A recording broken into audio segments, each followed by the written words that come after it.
नेता नहीं तैयार होगा, आपका विधायक नहीं बनेगा तो आपकी आवाज कोई नहीं उठाएगा। क्या कटहरी वालों अपनी आवाज उठाना चाहते हो, उठाना चाहते हो? बताओ तो बताओ, मदद करोगे नहीं करोगे? तो बताओ, यहाँ से जाके सो जाओगे या जाके मेहनत करोगे? बताओ, ऐसे जैसे आज आए हो ऐसे घर से निकल के काम करोगे या चैन से पढ़ के सो जाओगे? बताओ, जोर से बताओ। अगर करोगे मेहनत तो मिलेगी ताकत, और नहीं करोगे मेहनत तो जो दया में रोटी सूखी मिलेगी उसको खा के टाइम काटते रहना। अब साहब अम्बेडकर के प्रयासों से अब इतने तो आगे बढ़ गए हो कि अपने अधिकारों को समझने लगे हो, तो अब तो समझदारी दिखा लो। अब तो समय आ गया, अब तो कुछ ऐसा नहीं बचा।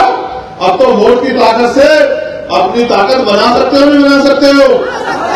अब तो अपने पिछड़े समाज के भाइयों को जोड़ सकते हो, नहीं जोड़ सकते हो? कि कटहरी में आवाज समाज पार्टी की चलने वाली ये हवा गवाही दे रही है, मौसम गवाही दे रहा है कि आपका मौसम बदलने वाला है। कुर्सियों की पेटियां जरा बांध लीजिए। और ये हवा गवाही दे रही है कि अब हवा उत्तर प्रदेश में गरीबों की चलने वाली है, कमजोरों की चलने वाली है, बहुजन समाज के लोगों की चलने वाली है। और अब बहुजन समाज के लोग ताकतवर होके ये किसी दूसरे के हाथ बंटवारा नहीं कराएंगे। मुझसे किसी ने पूछा कल कि भाई ये जो बंटवारा हुआ इसको कैसे समझते हो? मैंने कहा कि बहुजन समाज के लोग बड़े सीधे हैं और ये सोचते हैं कि कोई दूसरा बंटवारा करेगा तो ईमानदारी से इनको दे देगा। मैंने एक किस्सा इनको सुनाया कि एक बार 2 बिल्लियों में रोटियों के बंटवारे को लेकर झगड़ा हो गया, तो बिल्लियों ने जिम्मेदारी दी बंदर को कि लो भाई आप हमारी रोटियों का बंटवारा कर दो। बंदर ने कहा ठीक है लिया। बंदर ने तराजू उठाई, कुछ रोटी एक तरफ रखी, कुछ एक तरफ रखी। अब वो कौन सा बहुत तराजू तोड़ने वाला था, तो उसने देखा इधर तराजू नीचे हो गई है, तो तराजू से इधर से तोड़ के उसने कुछ रोटी खा ली। फिर उसने देखा कि इधर की तराजू नीचे हो गई है, तो इधर से तोड़ के कुछ रोटी खा ली। ऐसा ही करते करते एक ऐसा समय आया कि सारी रोटी जो है वो बंदर साहब खा गई और बिल्लियां आपस में झगड़ा करती रहेगी। बहुजन समाज के लोगों जितना जल्दी हो सके एकजुट हो जाओ, क्योंकि आने वाले कल में जिस तरह से सरकारी स्कूल बंद हो रहे हैं और बड़े बड़े प्राइवेट स्कूल खुल रहे हैं, ना तो गरीब का बच्चा पढ़ पाएगा। जब निजीकरण हो जाएगा, आरक्षण नहीं बचेगा, तो कोई भी गरीब का बच्चा सरकारी नौकरी में नहीं जा पाएगा। प्राइवेट एक तरह की गुलामी है। जो लोग प्राइवेट में काम करते हैं वो जानते होंगे इतनी बेरोजगारी है देश के अंदर कि अगर आप ये कहोगे कि 7-10 दिन की छुट्टी दे दो तो मालिक कहेगा परमानेंट की छुट्टी ले। तेरे भाई बहुत खड़े हैं। अगर आप कहोगे 7-10 रुपए बढ़ा दो तो कहेगा कहीं और नौकरी देख ले। प्राइवेट एक तरह का गुलामी है, सरकारी सिस्टम में अधिकार है। इसलिए मैं आपसे कहता हूं अगर अधिकार बचाने तो तैयार हो जाओ। और हम तो सबकी लड़ाई लड़ रहे हैं।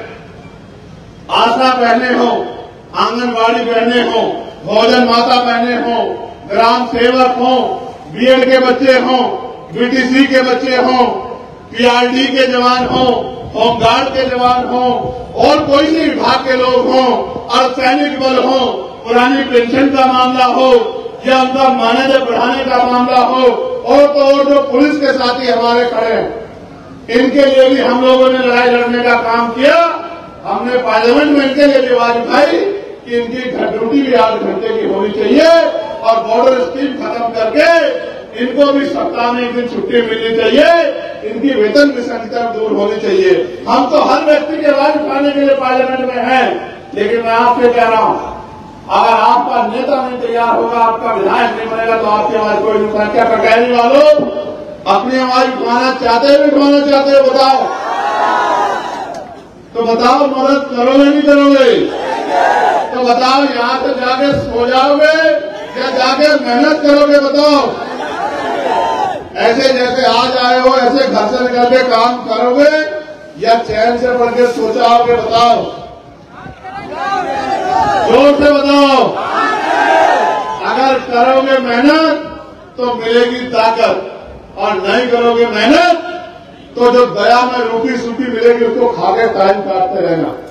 अब साहब अम्बेडकर के प्रयासों से अब इतने तो आगे बढ़ गए हो कि अपने अधिकारों को समझने लगे हो, तो अब तो समझदारी दिखा लो। अब तो समय आ गया, अब तो कुछ ऐसा नहीं बचा। अब तो वोट की ताकत से अपनी ताकत बना सकते हो, नहीं बना सकते हो? अब तो अपने पिछड़े समाज के भाइयों को जोड़ सकते हो, नहीं जोड़ सकते हो? देखो, मैंने अपना काम आके अपनी जिम्मेदारी के तौर पे जो अभी को मेरी ड्यूटी लगी है मैंने अदा कर दी। मैंने छुट्टी नहीं बनाई। हम लोग वहां 5 दिन काम करते हैं, सैटरडे संडे में छुट्टी होती है, मैंने छुट्टी नहीं बनाई। पिछले हफ्ते की छुट्टी हमने, एक दिन हम लोग इलाहाबाद रहे और दूसरे दिन संडे के दिन हम लोग मिर्जापुर रहे। और इस हफ्ते के हमने दोनों दिन, एक आज आपके यहाँ अम्बेडकर नगर में है और कल अयोध्या में रहेंगे। ये छुट्टी क्यों नहीं मनाई जा रही है? ये छुट्टी इसलिए नहीं मनाई जा रही है कि जब तक आपके आंसू नहीं सूख जाते, जब तक आपके खाली हाथ नहीं भर जाते, जब तक आपको सम्मान की जिंदगी नहीं मिल जाती, जब तक आपके घरों से परेशानियां खत्म नहीं हो जाती, जब तक महान पुरुषों का सपना पूरा नहीं होता, तब तक हम लोग छुट्टी मनाने वाले नहीं हैं। इस बात का संकल्प करके मन में मेहनत करने का काम कर रहे हैं।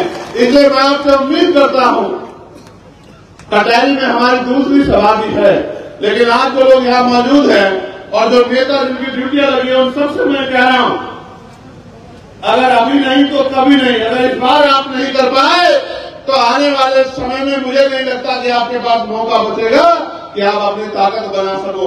इसलिए मैं आपसे कहना चाहता हूं, इसी बार आपको महान पुरुषों को, सपने को आगे बढ़ाते हुए और आजाद समाज पार्टी के प्रत्याशी को जिताने के लिए उतनी मेहनत करनी है जितनी मेहनत मैं कर रहा हूं। बताओ, करोगे नहीं करोगे?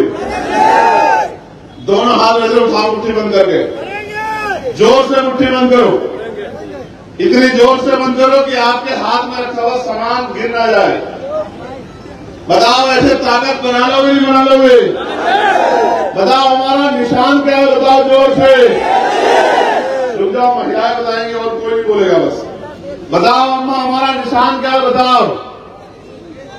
आवाज कम आ रही है। हमारी माओ के जिनके बच्चे इतने ताकतवर हों, उनकी आवाज तो जबरदस्त आनी चाहिए। बताओ, निशान क्या है हमारा? आवाज कम आ रही है, जोर से बोल के बताओ।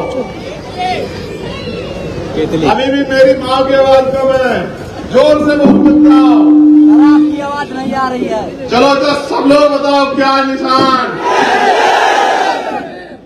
अभी की आवाज नहीं है, मेरी आवाज अकेले की तुमसे ज्यादा। बताओ, बताओ क्या है हमारा निशान?